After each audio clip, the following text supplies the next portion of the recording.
All right, money in scarcity. This is the fun part. This is the big crash. So ever wonder how money was actually created? Has anyone thought about, where money comes from?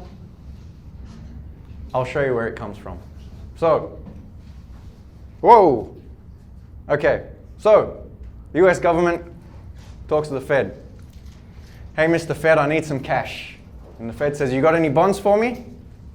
The government says, many as you need. Say no more. So a few minutes later, here you go, $1 trillion in bonds. My man, here's a $1 trillion in cash, hot off the press. Now this doesn't have to be physical paper cash. This is probably 5% physical paper cash and 95% numbers on a screen. Thanks for saving my ass with this cash. Don't even worry about it. Come see us often, don't be a stranger. We got as much cash as you like. So government then says, government says to the big players, the ones close to the money, here's some cash to deposit into my account. Keep the bills paid, but hold 10% in reserve. And they said, don't worry, we're not gamblers. Of course, we'll hold 10% in reserve. So $1 trillion goes to the close to the money folk. And then the close to the money folks say, hey, anyone need to borrow any money? And then we ask, how much are you lending on? 90%, come get it. Well, in America, 90%, but they'll loan out as much as they can. So the bank transfers $900 billion to the market in credit, but also the bank opens up a credit on their books as well, corresponding to the loan. So all of a sudden, you have $1 trillion, 1.9 trillion of money in the system. So 900 billion now has been created out of nothing. So the market that's just borrowed money goes through the same process, deposits it in the banking system, and then the banking system says, I bet you don't even know we're creating money out of nothing. Do you useless idiot? And we say, what? And they're like, don't even worry about it. Just forget I mentioned anything. Again, process goes, hey, anyone need to borrow money? Yep, here's some cash. All of that kind of stuff goes back and forth. You rinse it and repeat it. And the eventual outcome is $1 trillion went into the bank and 10 trillion money created out of thin air.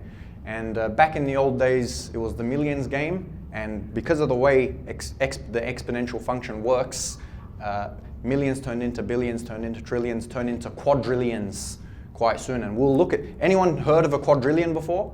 Yeah, me neither. So we're going to get into the quadrillions in a few minutes.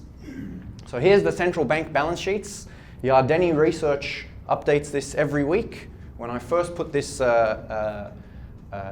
presentation together only 2 weeks ago when I was first putting it together, since those 2 weeks, the world's central banks have put on $600 billion between them in only 3 weeks.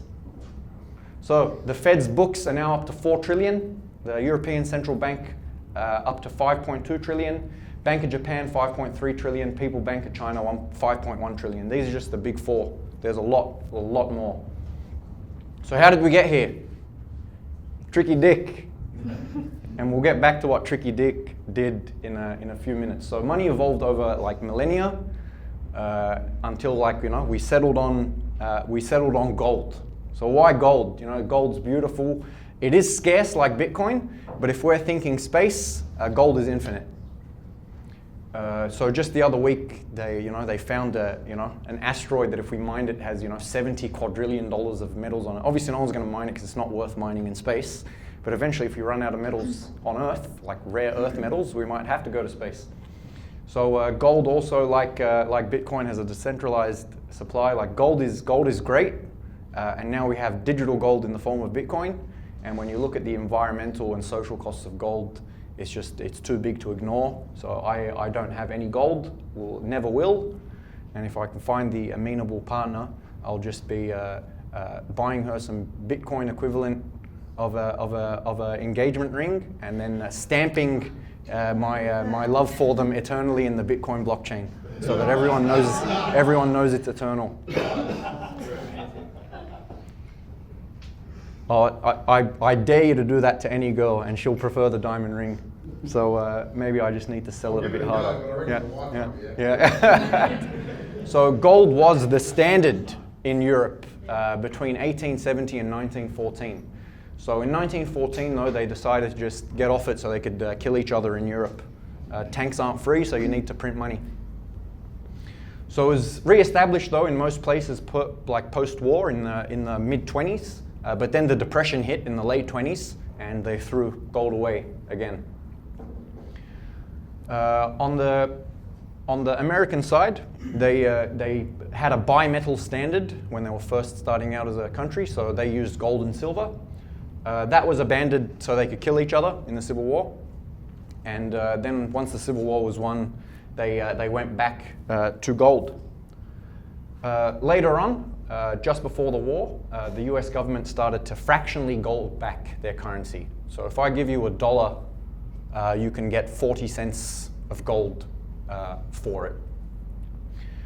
In 33, it was suspended for the Depression, and in 34, gold was banned and confiscated.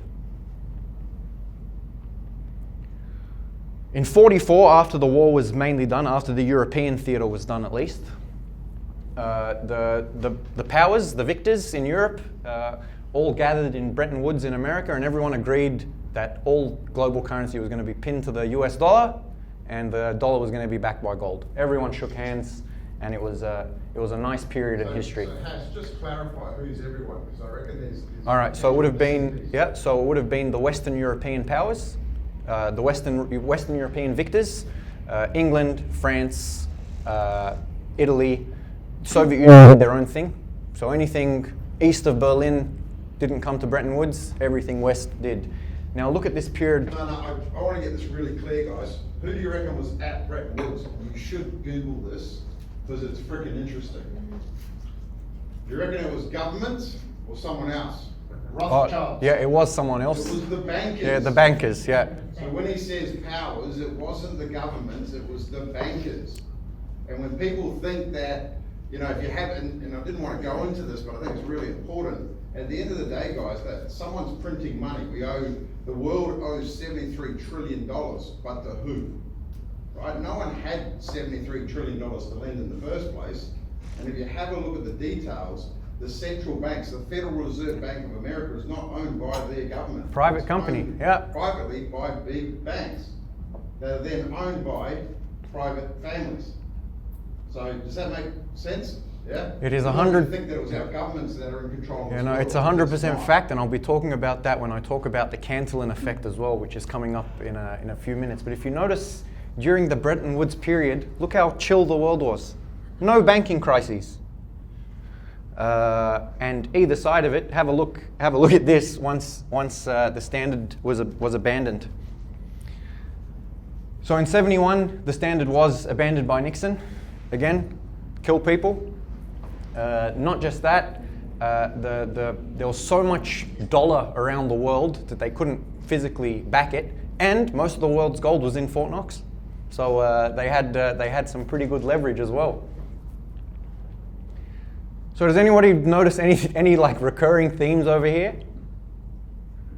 So as Mark said, it's effectively big bankers sending the poor off to war, really. So when I say Bitcoin is a journey of the soul and something quite spiritual, imagine you can have something so scarce to make war economically unviable. So let's have a look at the post-fiat world, but first, before we do that, we're going to visit the Cantillon effect. So Friedrich von Hayek, one of the original people of the Austrian School of Economics, is if you pour honey into a cup, it won't spread out evenly. It'll first clump up in the middle and then spread itself out. That's how money works as well. So when money is pumped into the system by the Fed, by the central banks and the government, the people that are closest to the money get it first. Big banks, asset owners. So if I own a house and the government prints money, all of a sudden there's more dollars than houses, and my house price goes up. Simple mechanics. So it's really the rich that get richer and the poor that get poorer. So prices rise, and none of this cash splash out has reached the people. So here's what going off the standard has produced. So This is from a website. It's a cool website. It's called WTF Happened in 1971. So if you have a look at this, the 95th percentile earners have gone, their wages have gone up through the roof. Everyone else has stayed flat. Real GDP versus wages. So the GDP has gone through the roof per capita, and no one's making any money. Right, the bottom 90% of earners, great growing middle class, strong economy, middle class, 1971, nothing. And all the bankers, lawyers, financiers started getting their pay rises. And this ends at 2010. It's time is exponential. So this is up here now, right? Because this trend doesn't change. Percent on percent on percent, when viewed in a linear chart, you'll end up with the discretionary. Right? CPI, almost 300 years of it, 250 years of it, nothing. Spikes during wars, of course. You gotta pay for war. 71, we lost the backing. Have a look. House prices, 71, flat, through the roof. Debt in the States alone, and this is old, so this is 2010, 12, 13. I think the States are sitting at 23 trillion in debt. So how much money is actually out there then? All right, so in gold, there's about $8 trillion of above ground gold. 29 trillion in base money around the world, so that's cash and coin in circulation. Bank money is the cash they have in their vaults. There's 57 trillion in government bonds. There's 161 trillion in corporate and munis. 250 trillion in real estate. Non-monetary commodities, agricultural hedges and all that kind of stuff. 300 trillion, and there's 1 quadrillion of derivatives. Bitcoin, on the other hand, has a market cap of 0.17 trillion. So as you can see, Bitcoin is nothing in the global scheme of money and currency. Yet. So yet, but I see that tipping very quickly, and by quickly I mean 10 to 15 years, and you'll see why when I analogize Bitcoin with a startup. So most importantly, 1 Bitcoin equal 1 Bitcoin. So when we say that to people, they look at us like, what do you mean 1 Bitcoin equal 1 Bitcoin? 1 Bitcoin equal 1 Bitcoin. $1.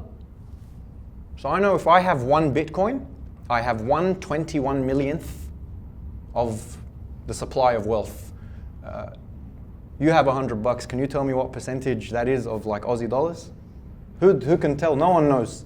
All we know is it just keeps getting printed. So 1 Aussie dollar or 1 US dollar today, I don't know what's going to be next year, but maybe 96 cents, maybe 90 cents, maybe 99 cents could keep its purchasing power of $1. Who knows? I don't know what my currency is worth in the future, but I know what my money is worth. And my money is worth 1/21 millionth of all of the Bitcoin supply, for example. All right, and that's the end of Act 2. So you've heard all about money and corruption and all that kind of stuff. Has anyone got any questions for me? Absolutely, of course. You're going to get a prize tomorrow, actually. I'll bring some prizes along with me. Okay, so, I totally get the idea that Bitcoin is journey of the soul, and it's a very spiritual premise. But I kind of want to delve a little bit further into that, because it's going back to the interplanetary notion. I mean, humans that want to go to space, that's no big deal, because we can't really take notice of that, I don't think, because we have to look at the interplanetary connections and what's going on there beyond humans and what they're doing. So, does that make sense? Yep, does make sense. So, how does, given that we're still in the early adoption phase of Bitcoin, what is the bigger picture of this for our future? Because I feel that we can go from early adoption stage to a bigger take-up. Okay. You'll know in the next 15 minutes. I'll make it very clear. Don't worry. But that's a great question. Okay, and also because there's this whole kind of fear is bred within us, and that's how we're controlled. But I think this is about moving out of that. It's getting freedom from the false fear we're fed. Exactly. And Bitcoin is the money of the people.